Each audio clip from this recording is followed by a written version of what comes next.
Assalamualaikum warahmatullahi wabarakatuh. Imaduddin, kamu lihat saya bersama siapa? Ini adalah mainan buah. Cepat atau lambat, tunggu saya. Kalau nggak ketemu kita di rumahmu, saya akan ajak kamu ke tempat manapun berdiskusi. Kenapa? Karena penistaan kamu sudah menyembah saya dahulu untuk membenci Pahlawi, tapi setelah saya pulang kaki, saya dapat hidayah Allah, dan Allah Subhanahu wa Ta'ala memberikan petunjuk atas sungkatnya. Tersisi tunggu apanya. Allahumma sholli ala sayyidina Muhammad. Allahu Akbar. Kori, si bajai tarikan leasing udah nggak laku lo. Lo ini dulu lo pernah ngatain gua kan? Lo pernah ngatain gua, lo sebar di sosial media. Gua nggak pernah sholat. Gua basernya Gus Pleret dibayar 3 juta per bulan. Tapi gua diem aja. Dan sekarang lo makin besar kepala dengan karakter lo yang orang sudah baca sebenarnya udah muak semua ngeliat lo ini. Dan memang sepantasnya lo sama Glenn Balawi. Itu memang ya lo nggak sadar bahwa jebakan-jebakan yang dibuat teman-teman ini akhirnya lo masuk juga ke Glenn Balawi kan. Lo nggak sadar. Terlepas lo di sana katanya dikasih apa? Dikasih apa namanya? Alfat atau apa, dikasih pales. Itu terserah, itu kita nggak pikirin. Tapi publik, apalagi secara pribadi, Kiai Haji Madudin Usman Al-Bantani sangat-sangat tidak mungkin menerima lo, apalagi di pondok pesantren yang sekarang ini perkembangannya luar biasa.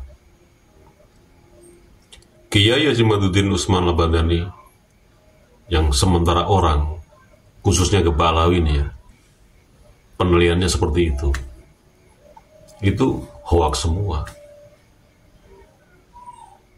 Tidak penting lagi ngurusin kamu. Kamu ini sudah, ya saya bilang di awal lah, kita agak sopan dikit nggak apa ya, biar kalian-kalian yang membuli si Sontoloyo jelek ini, Wedus Gembel Raina Dipangan ini, Kori ini, si bajai tarikan leasing ini, publik udah tahu lo yang maksain apa-apa lo hitung dengan uang. Langkah sedikitnya uang, langkah dikit uang dan uang. Lo terpental kan dari teman-teman ini kan. Memang lo ini memang sudah tidak layak lagi di barisan teman-teman. Makanya teman-teman menjebak, menggiring lo masuk ke perangkap nyebur ke Balawi. Itu memang tujuan kita seperti itu, dan sukses kan teman-teman. Gus Pleret, Kiai Haji Nuria, Manake Mali, Gus Pake, apalagi Kiai Haji Madudin, Tubagus Mogi, Gus Abbas Putu Cirebon. Tapi lu nggak sadar kan? Lu sekarang udah masuk ke Balawi. Balawi emang nggak sebodoh, apa namanya? Balawi emang sebodoh itu. Nerima lo dikasih reward macem-macem. Ngadepi Balawi. Ya elah.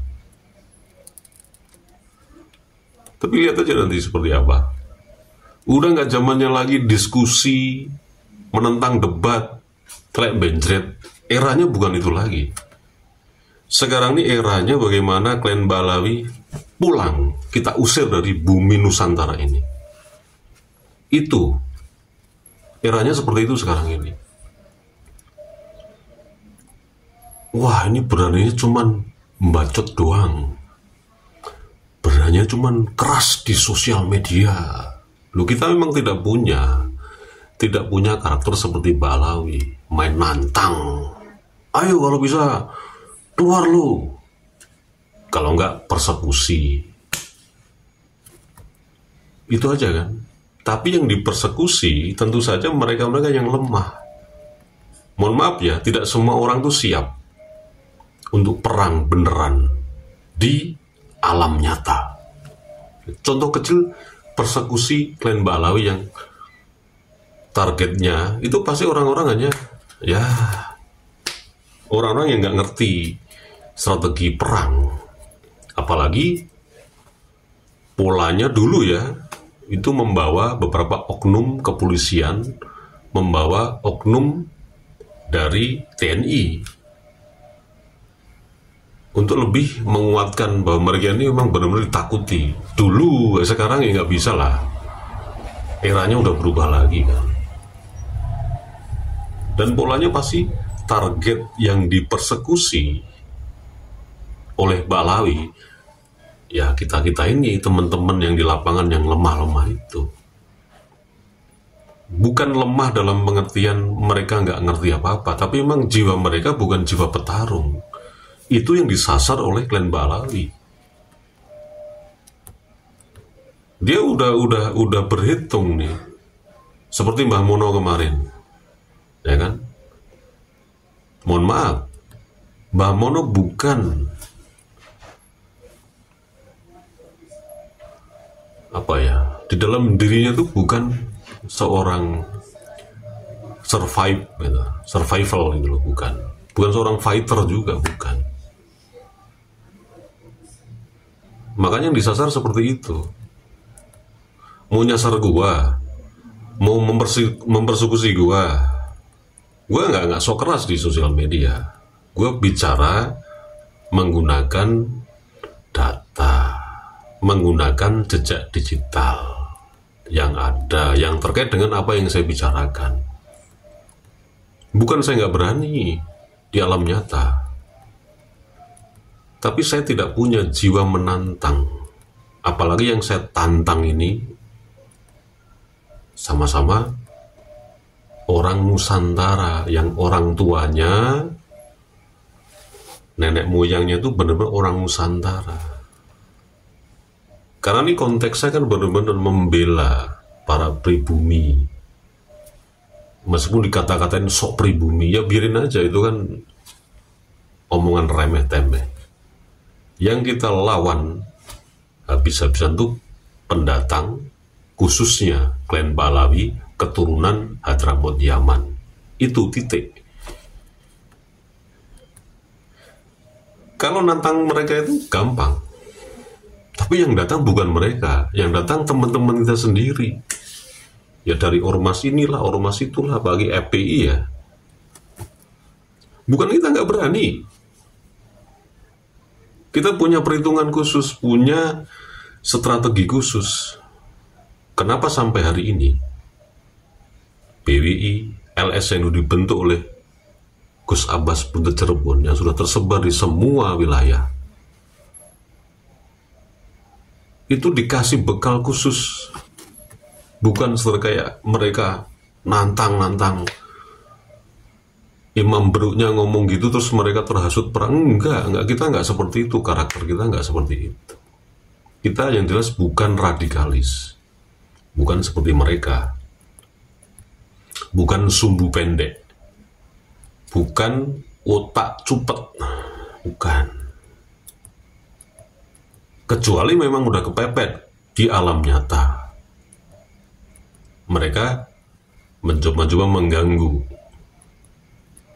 Ya, apa boleh buat, gas. Tapi kita ya santai-santai aja, atau kita tidak sok keras di sosial media.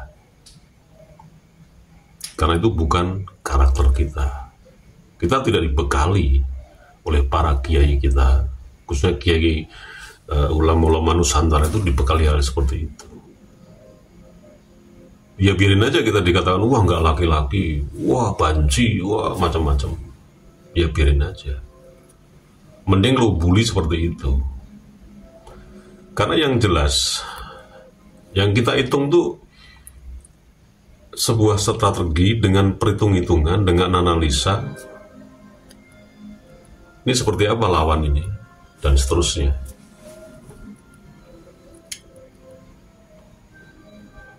Gitu loh. Nah, kembali ke Kori tadi, si bajai tarikan leasing. Sekali lagi, Kiai Haji Madudin Usman Labantani juga tidak peduli lagi dengan lu, Kori, ya. Lu ini udah sampah gitu loh. Udah nggak diinget-inget lagi. Dan semua yang dekat dengan si Kori udah tahu semua. Dan tidak akan bicara bagaimana ketika satu cecungu ini, si Bajai tarikan leasing ini ketika hidupnya susah. Mereka nggak pernah ngomong kan. Ya memang itulah keunggulan para kiai-kiai Nusantara yang tidak pernah mengungkit-ungkit bagaimana ketika ada temennya, ada santrinya yang kesusahan, itu tidak pernah mengungkit-ungkit. Dan tidak minta balas budi, itu yang perlu Anda catat. Karakteristik dari kiai ulama Nusantara yang asli pribumi dari Sabang sampai Merauke ini tidak pernah mengungkit-ungkit atau minta balas budi, dan tidak pernah memprovokasi untuk menggerakkan massa yang diulang-ulang terus seperti yang dikoar-koarkan dari congornya Rizik Syihab untuk menyerang pemerintah, untuk menyerang ini, menyerang itu, dan seterusnya dan seterusnya. Tidak pernah. Dan terus kalian di kolom komentar, mungkin juga di tempat saya di AW Kertapati Channel, kenapa pemerintah tidak bertindak, kenapa aparat kepolisian tidak turun tangan, dan seterusnya kan. Ya itu juga ada perhitungan-perhitungan sendiri yang tidak harus dipublish gitu loh. Strategi itu rahasia kok, diomongin ya, bukan rahasia lagi dong. Nanti dibaca oleh lawan, dia akan pasti menggunakan siasat yang lain dong, gitu loh. Gitu loh.